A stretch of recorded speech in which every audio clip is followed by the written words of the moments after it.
जी नमस्ते सर।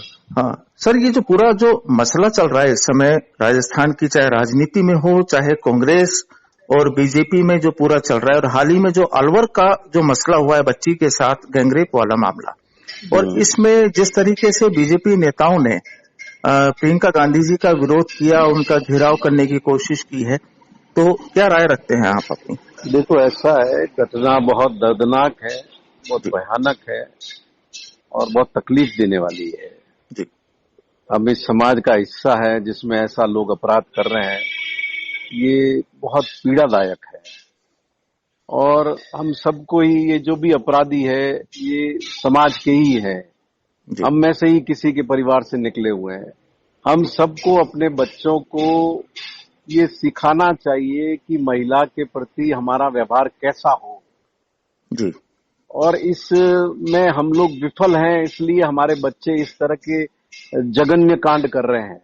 और ये कोई राजनीति का विषय नहीं है, जी ये हम सब के लिए सामूहिक जिम्मेदारी का विषय है। और समाज में ये वातावरण हमें बनाना पड़ेगा कि स्त्रियों के प्रति हमारे बच्चों की सोच सम्मानजनक हो।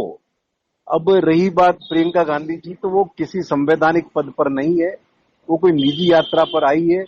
तो ये भारतीय जनता पार्टी के जो भी लोग वहां पर गए हैं उनका जाना पूरी तरह गलत है और ये पब्लिसिटी स्टंट है। और ऐसे मामले में, ऐसे जघन्य अपराध में राजनीति नहीं करनी चाहिए। सबको मिलकर के ये प्रयास करना चाहिए कि जो अपराधी है वो कितने जल्दी जेल की सुराखों के पीछे जाए। जी सर, इसमें जिस तरीके से लोढ़ा साहब, इसमें मसला ये आ रहा है कि विपक्ष के लोग ये कह रहे हैं कि जब प्रियंका जी यूपी में जब जा सकती है, यूपी में लोगों से बातचीत कर सकती है, पीड़ितों से मुलाकात कर सकती है, तो राजस्थान के दौरे के दौरान आखिर वो ऐसा क्यों नहीं कर रहे? यूपी की घटना में और यहाँ की घटना में फर्क है। राजस्थान में कानून अपना काम कर रहा है। राजस्थान में उस बच्ची को ला करके हॉस्पिटल में उसका पूरा इलाज किया गया है।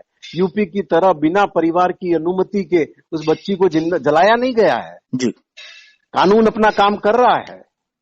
ऐसे अपराध नहीं होने चाहिए, लेकिन होंगे तो कानून अपना काम करेगा। और यूपी में लगातार कानूनहीनता की स्थिति है, वहां कानून अपना काम नहीं कर रहा है।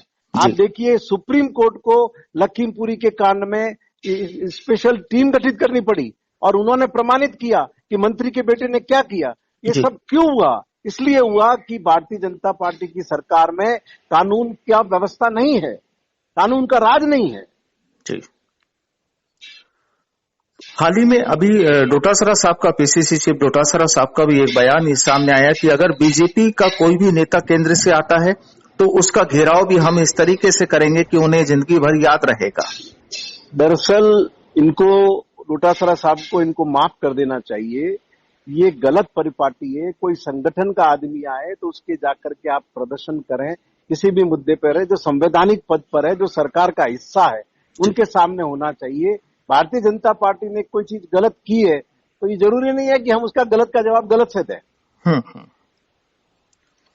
तो बिल्कुल, अभी आप क्या मानते हैं कि जिस तरीके का आरोप लग रहा है कि साहब राजस्थान में कानून व्यवस्था लचर हो चुकी है और अभी तक आरोपी नहीं पकड़े गए, और पुलिस की लापरवाही या कानून व्यवस्था की लापरवाही की वजह से इस तरह की घटना को अंजाम दिया गया। मैं आपको फिर निवेदन करूंगा कि राजस्थान में पुलिस के प्रयासों से, मुख्यमंत्री जी की संवेदनशीलता से लगातार इसकी रोकथाम की दिशा में काम बहुत प्रभावी तरीके से हो रहा है।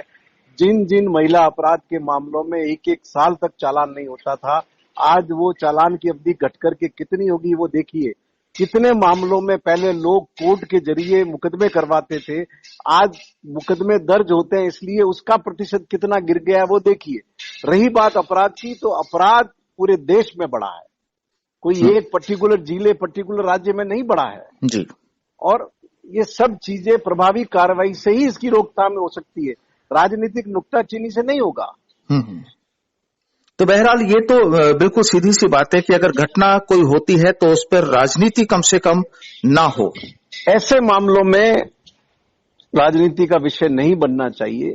जो राजनीति के विषय है उस पर राजनीति करिए, आप बेरोजगारी पे करिए, उस पर महंगाई पे करिए, लेकिन जो राजनीति के मुद्दे हैं, जिन आधार पर आपने मैंडेट मांगा है जी, उस पर करिए ना। किसानों का कर्जा भारत सरकार 7 साल से माफ नहीं कर रही है, नेशनलाइज बैंकों का, उस पर कभी नहीं बोलते ये। बिल्कुल। तो जिस तरीके से किरोड़ी जी का कहना था कि उन्हें केवल प्रियंका जी को केवल ज्ञापन देना था और इसी वजह से वहां की पुलिस ने उन्हें हिरासत में ले लिया। देखिए, सभी जानते हैं कि उनको ज्ञापन देना था या प्रचार प्राप्त करना था, ये सब जानते हैं जी। और किरोड़ी जी मेरे तो साथ रहे हैं, बहुत वरिष्ठ नेता हैं। मैं उनसे निवेदन करूंगा कि जैसे कॉलेज स्तर के मूवमेंट होते हैं उस तरीके से अपनी राजनीति को उस दिशा में नहीं ले जाएं। वो बहुत वरिष्ठ नेता हैं, राजस्थान के मुख्यमंत्री के दावेदारों में उनकी गिनती होती है, तो उनको तो शुभकामनाएं हमारी, वो उसी के अनुरूप आचरण करें। चलिए, बहुत बहुत शुक्रिया सर आपसे बातचीत करने के लिए। बहुत धन्यवाद प्रदीप जी। धन्यवाद।